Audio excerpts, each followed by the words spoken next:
Bonjour à tous, bienvenue dans cette vidéo aujourd'hui sur les avis et l'évolution des avis en 2024, vous l'avez peut-être vu. Aujourd'hui, il faut savoir que 76% des internautes, ils sont influencés par les avis d'une manière générale. Ça veut dire quoi? Ça veut dire que si une note est trop faible, ils ne vont pas aller dans une entreprise ou dans un restaurant ou dans un magasin d'une manière générale. Et donc, ça a un impact important en 2024. Pourquoi? Parce que même les moteurs de recherche vont venir prendre ces avis pour privilégier certains sites web plutôt que d'autres.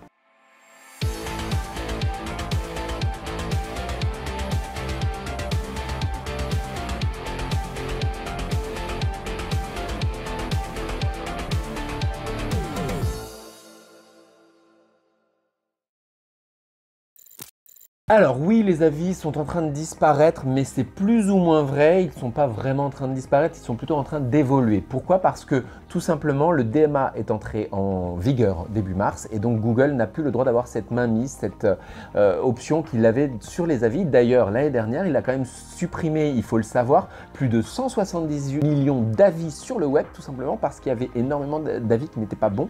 Il y a même des plateformes qui sont spécialisées là-dedans et qui sont des faux comptes d'entreprise qui viennent, si vous voulez, vendre des avis. Donc forcément, il s'en est rendu compte et il est venu supprimer ça. Il faut le savoir, on a des clients, tous les jours, ils se font happer un petit peu. Voilà, j'offre mes services d'avis, j'offre ci, j'offre ça. C'est clairement interdit. Donc comment est-ce que les avis évoluent en 2024? J'ai déjà fait une petite vidéo avec Pierre il y a quelques semaines, mais je vais le repréciser un petit peu exactement parce que vous l'avez bien vu, la e-réputation est très importante et donc on est obligé d'aller changer ce qu'on faisait jusqu'à présent, qui était juste aller récupérer des avis Google. Aujourd'hui, les sites de lieux, par exemple, ils sont désormais priorisés avant même les fiches Google. Donc vous le voyez directement quand vous faites des recherches, les sites de lieux arrivent directement. Et puis oui, des avis tiers ont fait leur apparition et donc il va falloir faire avec. Je vais vous donner les exemples et les noms des avis tiers pour lesquels il va falloir justement peut-être aller chercher aussi des avis.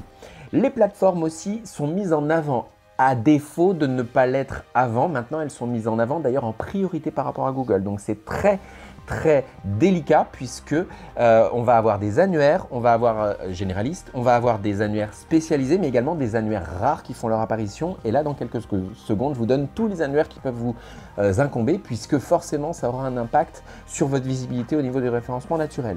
Alors pour tous, déjà, comme d'habitude, Google, Facebook qui est revenu dans le game, même si ça fait 3-4 ans qu'il n'y a plus personne qui met des avis sur Facebook. Les pages jaunes, malheureusement je dirais, puisque aujourd'hui c'est Solocal qui cherche surtout des services payants. Donc pour le coup, on est obligé aussi de regarder sur les pages jaunes si on n'a pas des bons avis et éventuellement aller en chercher aussi, aller chercher de vos clients directement des avis sur les pages jaunes. Trustpilot, vous connaissez, avis vérifié juste à côté. Ces trois-là sont aussi trois gros généralistes, donc il ne faut pas les négliger. Nouvelle stratégie pour tous dans des annuaires plus spécialisés cette fois-ci. Si vous êtes dans l'agencement de la maison, Ooze, c'est un annuaire qui est très recommandé. Donc n'hésitez pas à aller chercher des avis sur Ooze.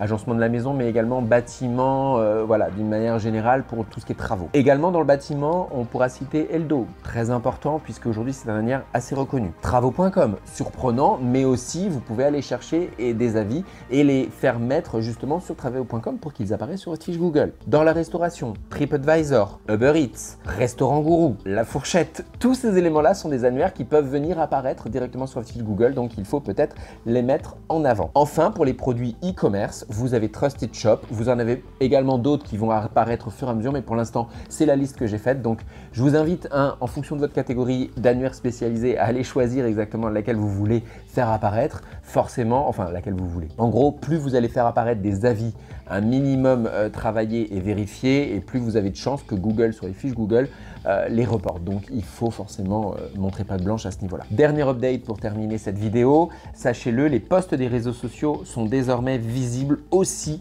en bas des fiches Google. Donc avant, on devait faire des Google Posts. Maintenant, il va y avoir directement, si ce n'est encore le cas, ça ne saurait l'être dans quelques jours, les réseaux sociaux qui vont arriver en bas comme un feed en fait. Donc attention, si vous avez une stratégie qui n'est pas différenciée d'un réseau social à l'autre, vous allez voir plein de posts qui sont les mêmes, identiques. Donc peut-être il va falloir réagir et on ne sait pas exactement s'il faut que le nom de la fiche Google soit exactement la même sur le nom du réseau social parce que évidemment ils sont liés, donc ça pourrait avoir des interférences. Je dis ça pour tous ceux qui ont un hack en l'occurrence à mettre des mots-clés dans le nom de leur fiche Google par exemple. Mais bon, voilà, c'était une petite vidéo très rapide sur les avis, ça vous vous en donne un petit peu plus d'infos justement sur ce qu'il faut faire et c'est indispensable en 2024 d'avoir de la e-réputation. Pourquoi? Tout simplement parce que c'est un des critères de référencement naturel fort en 2024 et sans avis, votre site ne sera plus en haut des pages Google et même des autres moteurs de recherche parce que ça fait partie des critères puisque on le sait, la e-réputation fait partie de l'autorité de marque dans les critères de référencement Google dans les derniers